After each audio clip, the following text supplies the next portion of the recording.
ஏதோ பெருசாக வெடிக்க போகுது, பூகம்பமே வெடிக்க போகுது போல அவருடைய 2 நாளைக்கு முந்திய மனம் திறந்து பேச போகிறேன்னா அடைபட்டு கிடப்பதெல்லாம் பீறிட்டு கொண்டு வரப்போகிறது என்பது போல சொன்னார். அதெல்லாம் ஒன்றும் கிடையாது.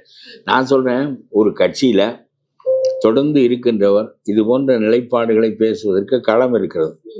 அந்த களத்திலே சொல்ல வேண்டும், தனிப்பட்ட முறையில் சொல்ல வேண்டும். பிறகு களத்திலே பேசலாம், செயற்குழுவிலே பொதுக்குழுவிலே இவற்றிலெல்லாம் இவர்கள் வந்தால் நாம் வலுவடைவோம் என்ற செய்திகளெல்லாம் அங்கே பேசலாம். அதற்கு தலைவர் பதில் சொல்லலாம். அதையெல்லாம் விட்டு வெளியே வந்து பேசினால், அதுவும் 10 நாள் கெடுபிடித்து பேசினால் 11ஆவது நாள் வெளியே போய்விடுவார். அவ்வளவுதான். 10 நாளைக்குள் அவர் பேசுறது சரின்னு சொல்றீங்களா, சரியில்லைன்னு சொல்றீங்களா? சரியில்லை.